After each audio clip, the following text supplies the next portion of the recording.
ਪੰਜਾਬੀ ਗਾਇਕ ਸਿੱਧੂ ਮੂਸੇਵਾਲਾ ਦੇ ਕਤਲ ਮਾਮਲੇ ਦੇ ਵਿੱਚ ਐਸਆਈਟੀ ਵੱਲੋਂ ਲਾਰੈਂਸ ਬਿਸ਼ਨੋਈ ਤੋਂ ਲਗਾਤਾਰ ਪੁੱਛ ਪੜਤਾਲ ਕੀਤੀ ਜਾ ਰਹੀ ਹੈ। ਲਾਰੈਂਸ ਨੇ ਇਸ ਕਤਲ ਦੇ ਲਈ ਖੁਦ ਤੋਂ ਇਲਾਵਾ ਸਚਨ ਥਾਪਣ, ਅਨਮੋਲ ਬਿਸ਼ਨੋਈ, ਗੋਲਡੀ ਬਰਾੜ ਅਤੇ ਵਿਕਰਮ ਬਰਾੜ ਨੂੰ ਇਸ ਮਾਮਲੇ ਦੇ ਵਿੱਚ ਸ਼ਾਮਲ ਦੱਸਿਆ। ਕੈਨੇਡਾ ਦੇ ਵਿੱਚ ਬੈਠੇ ਗੈਂਗਸਟਰ ਗੋਲਡੀ ਬਰਾੜ ਅਤੇ ਦੁਬਈ ਦੇ ਵਿੱਚ ਬੈਠੇ ਵਿਕਰਮ ਬਰਾੜ ਨੇ ਇਸ ਸਾਜ਼ਿਸ਼ ਨੂੰ ਸਿਰੇ ਚੜਾਉਣ ਦੇ ਵਿੱਚ ਉਹਨਾਂ ਦੀ ਸਹਾਇਤਾ ਕੀਤੀ ਹੈ। ਇਹ ਵੀ ਪਤਾ ਲੱਗਿਆ ਕਿ ਪੰਜਾਬ ਪੁਲਿਸ ਨੇ ਬਿਹਾਰ ਦੇ ਗੋਪਾਲਗੰਜ ਤੋਂ ਗੈਂਗਸਟਰ ਮੁਹੰਮਦ ਰਾਜਾ ਨੂੰ ਹਿਰਾਸਤ ਦੇ ਵਿੱਚ ਲੈ ਲਿਆ ਤੇ ਉਸ ਨੂੰ ਪੰਜਾਬ ਲਿਆਂਦਾ ਜਾ ਰਿਹਾ ਹੈ। ਪੁਲਿਸ ਨੇ ਇੱਕ ਅਧਿਕਾਰੀ ਨੇ ਗੱਲ ਮੰਨੀ ਹੈ ਕਿ ਲਾਰੈਂਸ ਆਪਣੇ ਵਿਚਾਰ ਬਦਲ ਲੈਂਦਾ ਤੇ ਉਸ ਵੱਲੋਂ ਇਹ ਵੀ ਕਿਹਾ ਗਿਆ ਕਿ ਉਸ ਦੀ ਰੇਕੀ ਤੋਂ ਲੈ ਕੇ ਕਤਲ ਤੱਕ ਸ਼ਾਰਪ ਸ਼ੂਟਰ ਹੀ ਡਾਇਰੈਕਸ਼ਨ ਦਿੰਦੇ ਰਹੇ, ਜਿਸ ਸੰਬੰਧੀ ਉਸ ਨੂੰ ਕੋਈ ਪਤਾ ਨਹੀਂ ਹੈ।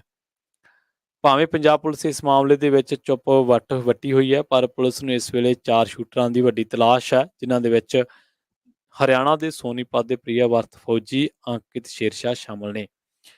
ਇਹਨਾਂ ਦੇ ਕਤਲ ਦੇ ਵਿੱਚ ਸ਼ਾਮਲ ਹੋਣ ਦੀ ਪੁਸ਼ਟੀ ਮੋਨੂ ਡਾਗਰ ਵੱਲੋਂ ਕੀਤੀ ਗਈ, ਜਦਕਿ ਬਾਕੀ 2 ਸ਼ਾਰਪ ਸ਼ੂਟਰ ਜਗਰੂਪ ਸਿੰਘ ਜੂਪਾ ਅੰਮ੍ਰਿਤਸਰ ਅਤੇ ਮੋਨੂ ਕੁੱਸਾ ਸ਼ਾਮਲ ਨੇ। ਲਾਰੈਂਸ ਨੇ ਸਕੀਮ ਘੜਨ ਤੇ ਰੇਕੀ ਦੀ ਗੱਲ ਜਿਹੜੀ ਆ ਉਹ ਕਬੂਲੀ ਹੈ। ਇਹ ਵੀ ਮੰਨਿਆ ਕਿ ਸਿੱਧੂ ਮੂਸੇਵਾਲਾ ਨੂੰ ਮਾਰਨ ਦੀ ਸਕੀਮ ਉਹਨੇ ਤਿਹਾੜ ਜੇਲ੍ਹ ਦੇ ਵਿੱਚ ਬੈਠ ਕੇ ਘੜੀ ਸੀ ਤੇ ਉਸਨੇ ਹੀ ਮੂਸੇਵਾਲਾ ਬਾਰੇ ਪਲ-ਪਲ ਦੀ ਖਬਰ ਰੱਖਣ ਦੇ ਲਈ ਰੇਕੀ ਵੀ ਕਰਵਾਈ ਸੀ। ਉਹਨੇ ਇਹ ਵੀ ਕਬੂਲ ਕੀਤਾ ਕਿ ਜੇਲ੍ਹ ਦੇ ਵਿੱਚ ਬੈਠ ਕੇ ਮੂਸੇਵਾਲਾ ਨੂੰ ਮਾਰਨ ਦੀ ਸਕੀਮ ਬਣਾਈ ਸੀ ਅਤੇ ਇਸ ਸੰਬੰਧੀ ਬਕਾਇਦਾ ਰੇਕੀ ਵੀ ਕਰਵਾਈ ਜਾ ਰਹੀ ਸੀ, ਪਰ ਪ੍ਰਸ਼ਾਸਨ ਦੀ ਚੈਕਿੰਗ ਦੇ ਦੌਰਾਨ ਉਸ ਕੋਲੋਂ ਮੋਬਾਈਲ ਫੋਨ ਫੜ ਹੋ ਗਿਆ। ਫੋਨ ਫੜੇ ਜਾਣ ਤੋਂ ਬਾਅਦ ਉਸ ਦਾ ਸਾਰਿਆਂ ਦੇ ਨਾਲੋਂ ਸੰਪਰਕ ਟੁੱਟ ਗਿਆ। ਇਸ ਕਰਕੇ ਮੂਸੇਵਾਲਾ ਦੇ ਕਤਲ ਨੂੰ ਅੰਜਾਮ ਦੇਣ ਬਾਰੇ ਉਸ ਨੂੰ ਕੋਈ ਜਾਣਕਾਰੀ ਨਹੀਂ ਹੈ।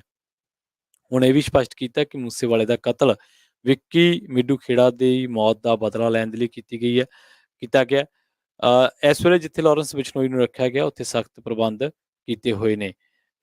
ਪੁਲਿਸ ਨੇ ਵੀ ਮੀਡੀਆ ਕਰਮੀ ਬੇਸ਼ੱਕ ਜਿੱਥੇ ਇਹ ਲਾਰੈਂਸ ਬਿਸ਼ਨੋਈ ਨੂੰ ਰੱਖਿਆ ਗਿਆ ਉੱਥੇ ਨਜ਼ਰ ਆਏ ਸਨ, ਪਰ ਅੰਦਰੋਂ ਕਿਸੇ ਕਿਸਮ ਦੀ ਜਾਣਕਾਰੀ ਹਾਲੇ ਤੱਕ ਮੀਡੀਆ ਦੇ ਨਾਲ ਸਾਂਝੀ ਨਹੀਂ ਕੀਤੀ ਗਈ ਹੈ। ਪੰਜਾਬੀ ਗਾਇਕ ਸਿੱਧੂ ਮੂਸੇਵਾਲਾ ਦੇ ਕਤਲ ਮਾਮਲੇ ਦੇ ਵਿੱਚ ਐਸਆਈਟੀ ਵੱਲੋਂ ਲਾਰੈਂਸ ਬਿਸ਼ਨੋਈ ਤੋਂ ਲਗਾਤਾਰ ਪੁੱਛ ਪੜਤਾਲ ਕੀਤੀ ਜਾ ਰਹੀ ਹੈ।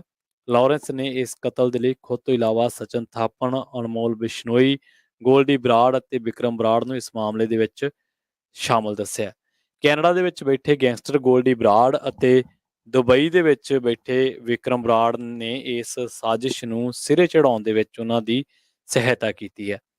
ਇਹ ਵੀ ਪਤਾ ਲੱਗਿਆ ਕਿ ਪੰਜਾਬ ਪੁਲਿਸ ਨੇ ਬਿਹਾਰ ਦੇ ਗੋਪਾਲਗੰਜ ਤੋਂ ਗੈਂਗਸਟਰ ਮੁਹੰਮਦ ਰਾਜਾ ਨੂੰ ਹਿਰਾਸਤ ਦੇ ਵਿੱਚ ਲੈ ਲਿਆ ਤੇ ਉਸ ਨੂੰ ਪੰਜਾਬ ਲਿਆਂਦਾ ਜਾ ਰਿਹਾ ਹੈ।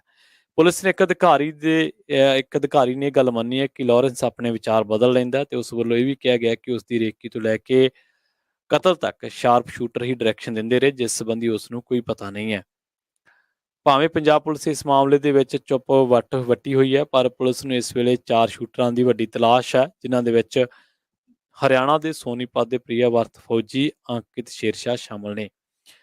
ਇਹਨਾਂ ਦੇ ਕਤਲ ਦੇ ਵਿੱਚ ਸ਼ਾਮਲ ਹੋਣ ਦੀ ਪੁਸ਼ਟੀ ਮੋਨੂ ਡਾਗਰ ਵੱਲੋਂ ਕੀਤੀ ਗਈ, ਜਦਕਿ ਬਾਕੀ 2 ਸ਼ਾਰਪ ਸ਼ੂਟਰ ਜਗਰੂਪ ਸਿੰਘ ਜੂਪਾ ਅੰਮ੍ਰਿਤਸਰ ਅਤੇ ਮੋਨੂ ਕੁੱਸਾ ਸ਼ਾਮਲ ਨੇ। ਲਾਰੈਂਸ ਨੇ ਸਕੀਮ ਘੜਨ ਤੇ ਰੇਕੀ ਦੀ ਗੱਲ ਜਿਹੜੀ ਆ ਉਹ ਕਬੂਲੀ ਹੈ। ਇਹ ਵੀ ਮੰਨਿਆ ਕਿ ਸਿੱਧੂ ਮੂਸੇਵਾਲਾ ਨੂੰ ਮਾਰਨ ਦੀ ਸਕੀਮ ਉਹਨੇ ਤਿਹਾੜ ਜੇਲ੍ਹ ਦੇ ਵਿੱਚ ਬੈਠ ਕੇ ਘੜੀ ਸੀ ਤੇ ਉਸਨੇ ਹੀ ਮੂਸੇਵਾਲਾ ਬਾਰੇ ਪਲ-ਪਲ ਦੀ ਖਬਰ ਰੱਖਣ ਦੇ ਲਈ ਰੇਕੀ ਵੀ ਕਰਵਾਈ ਸੀ।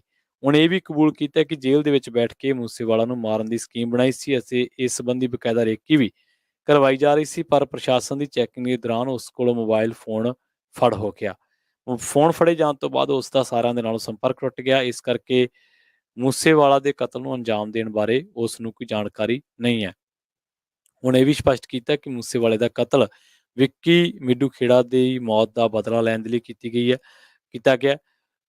ਇਸ ਵੇਲੇ ਜਿੱਥੇ ਲਾਰੈਂਸ ਬਿਸ਼ਨੋਈ ਨੂੰ ਰੱਖਿਆ ਗਿਆ, ਉੱਥੇ ਸਖਤ ਪ੍ਰਬੰਧ ਕੀਤੇ ਹੋਏ ਨੇ।